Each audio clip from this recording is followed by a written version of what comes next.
Bonjour chers élèves, dans cette vidéo, nous nous intéressons au chapitre calcul trigonométrique et on commence par les définitions des radians et ensuite l'abscisse curviligne d'un point sur un cercle trigonométrique. Tout d'abord, nous allons définir le cercle trigonométrique. On appelle cercle trigonométrique le cercle de centre O et de rayon 1. On définit alors un sens positif de parcours, sens contraire des aiguilles d'une montre, appelé sens direct. Après avoir défini le cercle trigonométrique, nous allons aborder les unités de mesure des angles.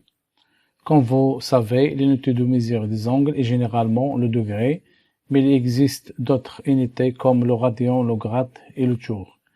Dans les mathématiques, nous nous intéressons particulièrement au radian.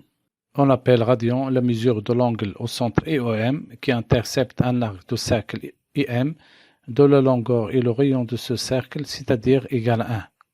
Alors, on obtient le résultat suivant.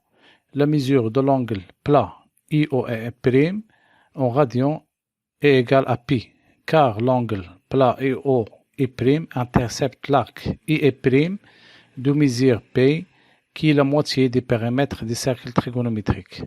Alors, on obtient une proportionnalité des unités de mesure des angles comme suivant. 180 degrés est égal à pi radian.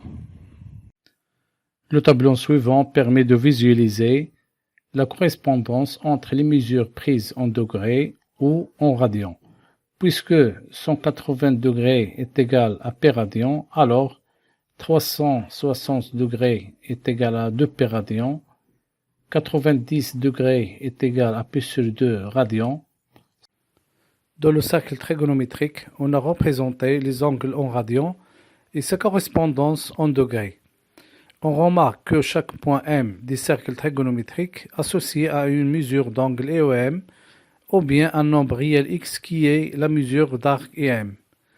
Ce nombre réel x s'appelle l'abscisse curviligne des points M sur le cercle trigonométrique. Pour mieux comprendre la notion de radian, voici une illustration de la correspondance entre des arcs des cercles trigonométriques et la droite réelle.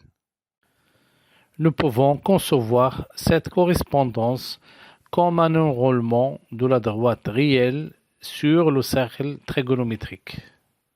Nous voyons déjà ici que chaque point de la circonférence sera recouvert par des points réels qui diffèrent d'un multiple de 2π. Nous dirons que 2π constitue la période de ce recouvrement. Alors, à tout nombre réel x correspond à un unique point M sur le cercle. On dit que M est l'image de x sur le cercle, ou que x est une abscisse curviligne de M.